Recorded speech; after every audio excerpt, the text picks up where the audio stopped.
Good morning बच्चों। कक्षा 10 की अगली कक्षा में आपका स्वागत है। अभी हम पाठ 1 वास्तविक संख्याएं पढ़ रहे थे। इसकी प्रश्नावली 2 तक हमने क्वेश्चन सॉल्व किए हैं। अब नेक्स्ट प्रश्नावली 1.3 में आते हैं।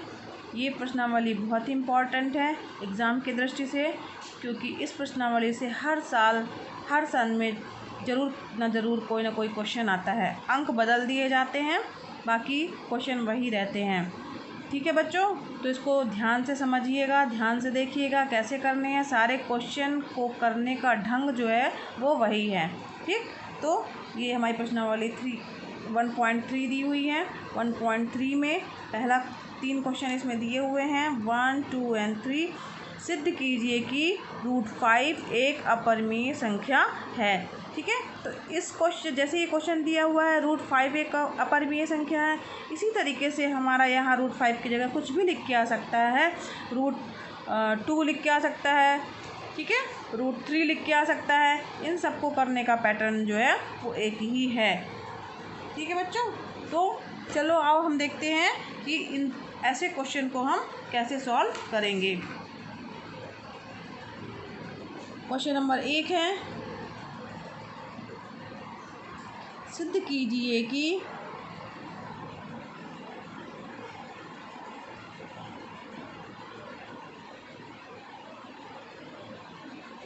एक अपरिमेय संख्या है। ठीक, तो इसको हल करने का तरीका क्या होगा कि माना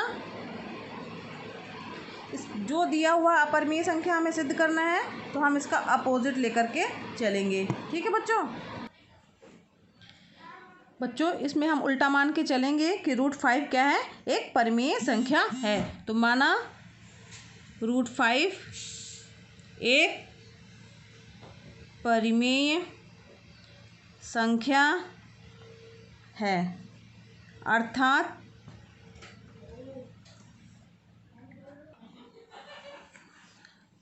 एक परिमेय संख्या है, अर्थात √5 को P/Q के रूप में व्यक्त कर सकते हैं। ठीक है, ये हमारी परिमेय संख्या की परिभाषा होती है कि कोई भी परिमेय संख्या है तो उसे हम P/Q के रूप में व्यक्त कर सकते हैं। उसके लिए क्या शर्त है कि जहाँ Q does not equal to 0 है तथा P और Q सह अभाज्य हैं। ठीक है, सहअभाज्य का मतलब हुआ P और Q जो है वो और किसी संख्या से विभाजित नहीं होंगे। ठीक है, इसके बाद जो है यानी इसका मतलब हुआ कि √5 इक्वल टू हो जाएगा P/Q। अब दोनों पक्षों का वर्ग कर दें।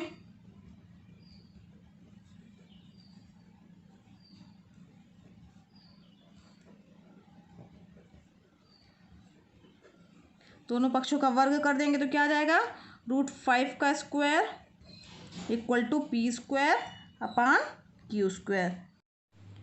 ठीक है बच्चों, ये √5 का स्क्वायर किया तो हमारा ये क्या आ गया, 5 बराबर आ गया P²/Q²। ठीक है, तो यहाँ पे Q² इधर चला जाएगा, 5Q² इक्वल टू हो जाएगा P²।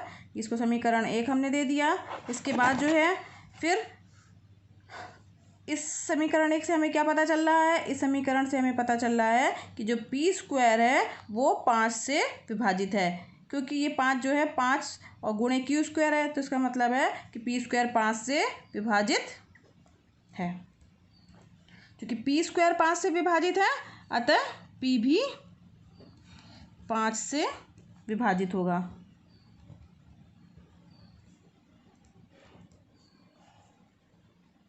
इसको हमने समीकरण 2 दिया। अब चूंकि P 5 से विभाजित है,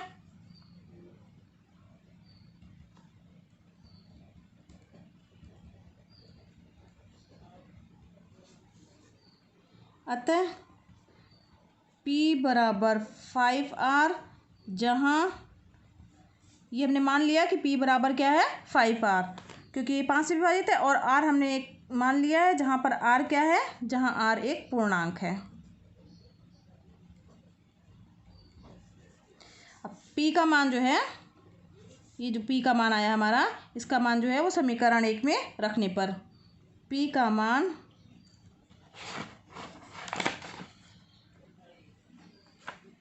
अतः p का मान जो है, p का मान समीकरण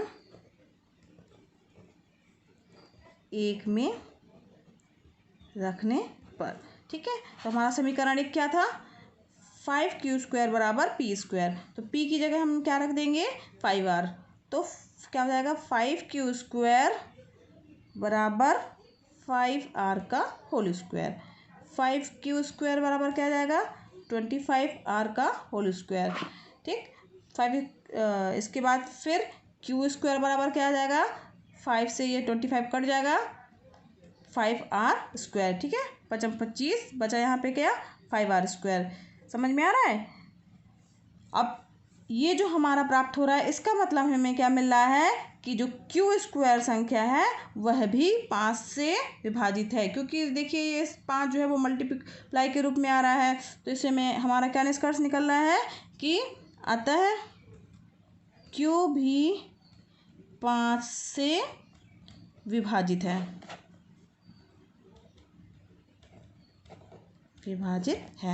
अब यहाँ ध्यान दीजिए, p भी 5 से विभाजित आ गया, और क्या आ गया, q भी 5 से विभाजित है, अर्थात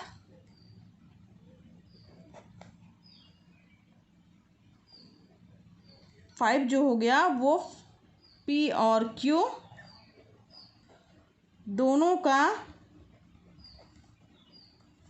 एक उभयनिष्ठ गुणनखंड है। उभयनिष्ठ का मतलब हो गया जो दोनों में शामिल है, गुणनखंड है, ठीक है। इसका मतलब ये हो गया, चूंकि यहाँ q² बराबर 5r² है, यानी q 5 से विभाजित है और p भी 5 से विभाजित है। दोनों जब दोनों 5 से विभाजित है, इसका मतलब हुआ कि p और q दोनों में संख्या 5 जो है उभयनिष्ठ गुणनखंड के रूप में शामिल है। अब दोनों में चूंकि 5 शामिल है, जबकि हमने क्या माना था कि ये p और q जो है वो क्या है, सह अभाज्य संख्याएं हैं, इनका कोई भी उभयनिष्ठ गुणनखंड नहीं है। तो इसका मतलब हुआ कि जो हमने माना था वो उसका विरोधाभास कथन है, जो कि एक विरोधाभास कथन है।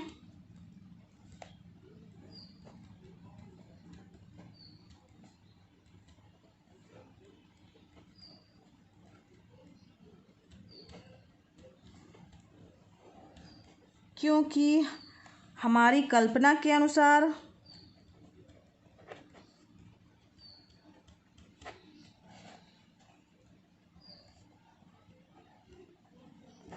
क्या हमने माना था कि p और q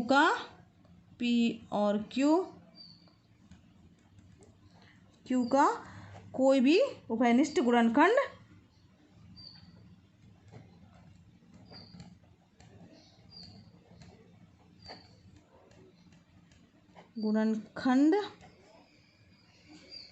नहीं है।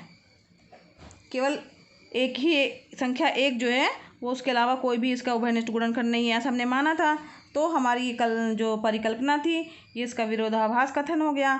इसका मतलब हमने जो हमने माना था, जो हम मान के चल रहे थे कि √5 जो है वो क्या है, एक परिमेय संख्या मान रहे थे, तो ये हमारा कथन क्या हो गया, असत्य हो गया। तो अतः लिखेंगे, अतः √5 एक अपरिमेय संख्या है, ठीक है। ये हमारा सिद्ध हो गया कि √5 क्या है, एक अपरिमेय संख्या है। इसी तरीके से ये भी पूछा जा सकता है, √5 की जगह जो है वो √2 भी आ सकता है, √3 भी आ सकता है, लेकिन करने का मेथड जो है वो आपका यही रहेगा, ठीक है। यहाँ पे √5 जो दिया हुआ है इसकी जगह पे आपका √2 आए, √3 आए, तब भी करने का मेथड यही रहेगा पूरा। इसी तरीके से उसको जो है परिमेय संख्या के रूप में व्यक्त करेंगे। यहाँ √5 की जगह √2 आएगा। अगर क्वेश्चन में √2 आता है, अगर √3 आता है तो यहाँ पे √3 आएगा, और यही प्रक्रिया यही अपनाएंगे तो इस तरीके से हमारा ये क्वेश्चन जो है वो सॉल्व होगा, और लास्ट में हमें निष्कर्ष निकलेगा कि √5 जो है एक अपरिमेय संख्या है, या √2 एक अपरिमेय संख्या है, या √3 जो है एक अपरिमेय संख्या है। इस तरह के क्वेश्चन बहुत इंपॉर्टेंट हैं और ये ज़रूर से ज़रूर एग्ज़ाम में आते हैं और आएंगे भी। बच्चों, इस तरीके के क्वेश्चन में हम P/Q की जगह पर A/B भी ले सकते हैं। जैसा कि बुक में जो है हमारी किताब में एग्जाम्पल जो दिए हुए हैं उसमें जो है वो A और B करके लिया गया है, लेकिन इसको आप कुछ भी ले सकते हैं। करने का मेथड जो है वो सब में उसी तरीके से है। जैसे कि √2 एक अपरिमेय संख्या है, √3 एक अपरिमेय संख्या है। ये सवाल जो है आपके एग्जाम्पल में दिए हुए हैं। इसकी पिक जो है वो मैं भेज दूंगी, आप इसको चेक कर लीजिएगा, देख लीजिएगा। अब इसके बाद हम प्रश्नावली के नेक्स्ट जो है सवाल में आगे बढ़ते हैं। कुछ सवाल जो है इसके क्वेश्चन नंबर 2 है, सिद्ध कीजिए कि 3 + 2√5 एक अपरिमेय संख्या है। तो यहाँ पे 3 + 2√5 है, इसकी जगह पे हमारा 6 + √2 जो कि क्वेश्चन नंबर तीसरे का थर्ड नंबर पे दिया हुआ है, 5 - √3 एग्जाम्पल में दिया हुआ है। इस टाइप से इस क्वेश्चन जब आते हैं तो इनको सॉल्व करने का मेथड जो है वो एक ही तरीके से है। इसके लिए हम क्वेश्चन नंबर 2 को लेके चलेंगे। जिस तरह से ये क्वेश्चन सॉल्व होगा उसी तरीके से, ठीक है। तो अब हम पहला इसका क्वेश्चन जो है 3 + 2√5 एक अपरिमेय संख्या है। इसके लिए हम सिद्ध करने के लिए क्या करेंगे, सबसे पहले हम इसको मान लेंगे कि माना यह एक क्या है, एक परिमेय संख्या है। तो क्या लिखेंगे, माना 3 + 2√5 एक परिमेय संख्या है। अब परिमेय संख्या है तो इसका मतलब हुआ कि अर्थात हम 3 + 2√5 को P/Q के रूप में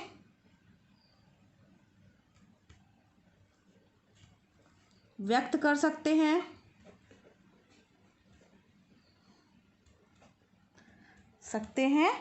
जहाँ पर Q ≠ 0, ठीक है। तो और P और Q क्या है, हमारे पूर्णांक है। ये हमारी परिमेय संख्या की परिभाषा में ही है। तो अतः 3 + 2√5 = P/Q, जहाँ P और Q पूर्णांक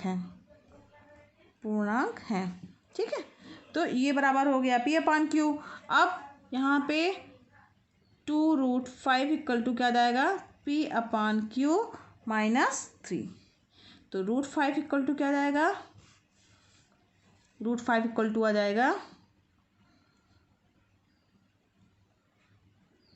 P/Q - 3/2, ठीक। तो और चूँकि अब यहाँ ध्यान दीजिए, चूँकि क्या है, P और Q क्या है, हमारे पूर्णांक हैं। तो जो ये संख्या हमारी प्राप्त हुई है, ये चूँकि P और Q क्या है, पूर्णांक है, और ये P/Q एक परिमेय संख्या है, तो इसलिए ये वाली भी पूरी संख्या क्या होगी, एक परिमेय संख्या होगी। अतः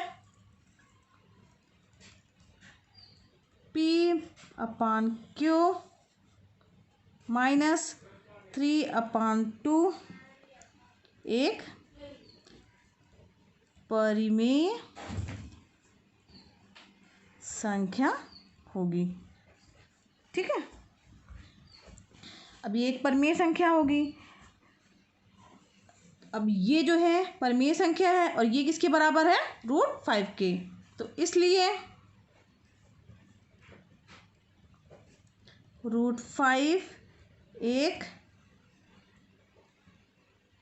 √5 भी एक परिमेय संख्या होगी।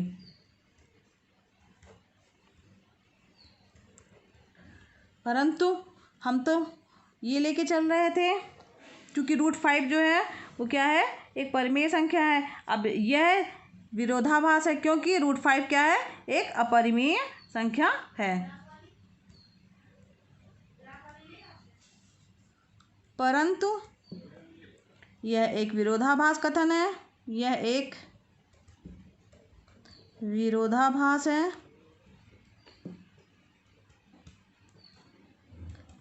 क्योंकि इसके पहले भी क्योंकि हम लोगों ने इसके पहले प्रूफ किया हुआ है कि √3, √5, √2 ये सारी क्या संख्याएं हैं, अपरिमेय संख्याएं हैं। तो यहाँ पे आया हमारा कि √5 जो है परिमेय संख्या है, तो इसका मतलब है कि विरोधाभास कथन हमें प्राप्त हो रहा है क्योंकि √5 एक अपरिमेय संख्या होती है।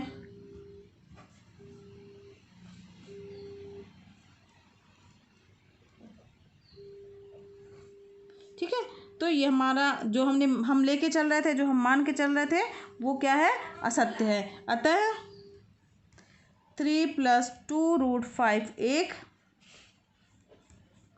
अपरिमेय संख्या है। ठीक है, ये प्रूफ हो गया हमारा।